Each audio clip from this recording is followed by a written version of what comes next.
This is Tony Jackson, and recently we were at the AAD in Orlando, Florida. It was a great opportunity to spend time with dermatologists, private practice owners, and industry leaders who showed the passion in what they do. As the manager of a private practice, I got an opportunity to hang out at the EZderm booth in the convention center, and I learned so much. So many different doctors coming by, sharing best practices, sharing the struggles and the things that they're working on, hearing EZderm and the different solutions that they're coordinating for their current users.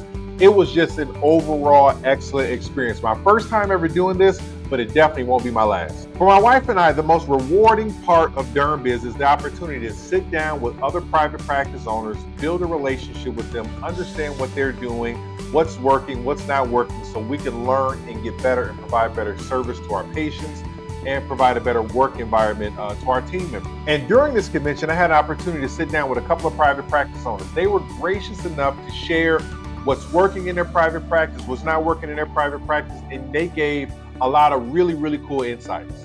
Okay, we are here live at the 2025 AAD in Orlando, Florida.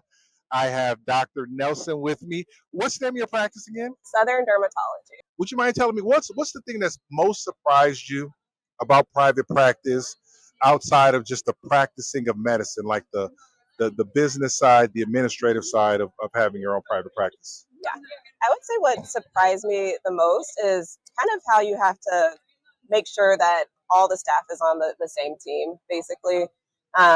You have to deal with different hiring of different medical assistants. You also have to deal with other providers that are joining as far as like PAs and Ps. So I think that kind of surprised me the most, that I'm kind of like overseeing so many different types of people and making sure that we're all on the same team and that patient care isn't kind of being put in the dust side, that we're staying on top of literally every single thing. So just kind of hiring and dealing with support staff has kind of been a big adjustment. As far as like training, you don't really get to experience that kind of thing. So Right. Yeah, just kind of dealing with the support staff has been a big change for me. So And you have a unique situation because your mom was also a dermatologist. yes. Did that help prepare you for, the private practice setting that you're in now? Yeah, absolutely. Especially with the high volume. I think I was already familiar that it was going to be a lot of patients with dermatology and that there would be very quick visits. So I think just kind of having her expertise and knowing that, you're going to see like 30 to 40 patients a day, it kind of helped prepare me as far as like my mindset, seeing that many patients. So Absolutely. If you had to give advice to someone who was maybe finishing their residency now and they're going to be going into private practice, maybe they're going to be partnering with somebody like you, or maybe they're going to be starting their own private practice from scratch, what advice would you give them as they're navigating that and kind of weighing the decision? Do I work in a hospital? Do I start my own practice? Do I partner with somebody? What advice would you give that person? yeah, I would say it's definitely a personal decision.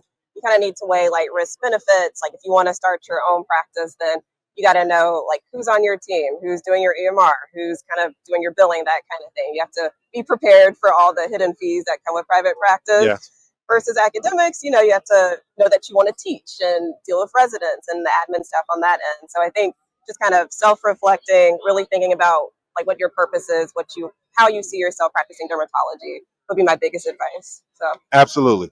Last question. If you had to do it all over again, what would you do differently throughout this process of maybe deciding how you want to practice, or, you know, hospital, private practice, smaller practice? Would you do anything differently?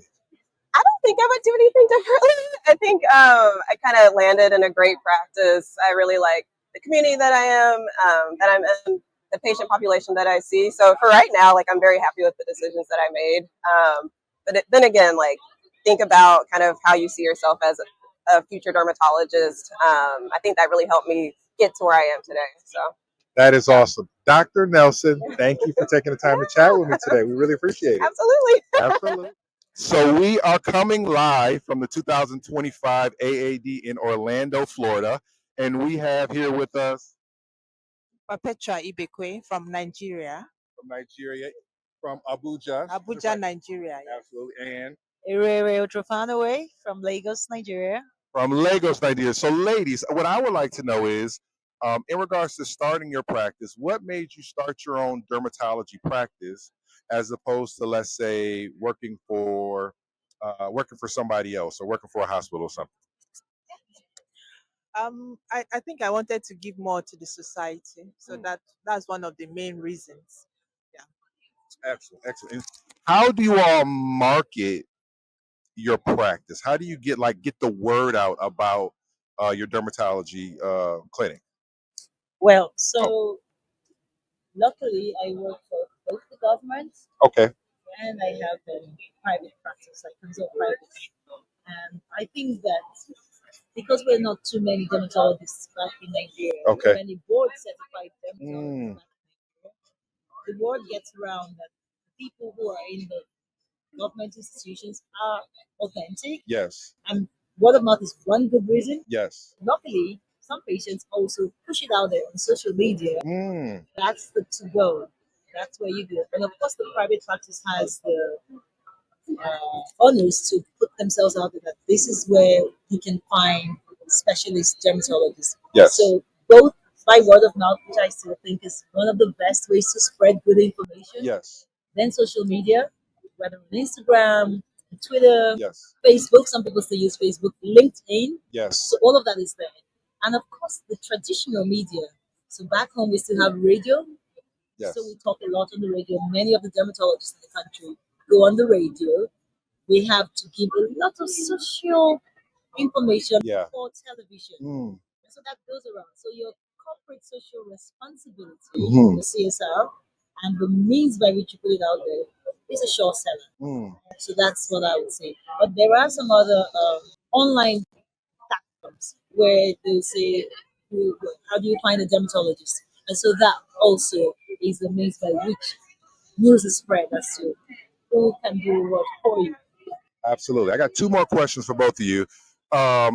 If you had to do it all over again, what would you do differently as far as starting your own private practice?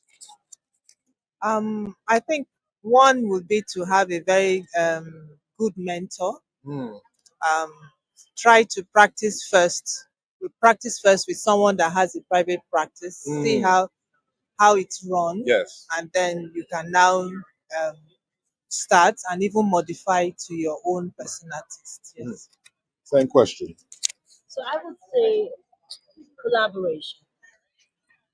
I think that trying to do things all by yourself sometimes puts you under so much pressure, Mm, especially at the beginning of your build, as it mm. were, puts you under pressure. So just like she said, if you have somebody who's been there before or somebody who's of like mind with you, it's good to collaborate because that helps ease the tension in the beginning of the practice.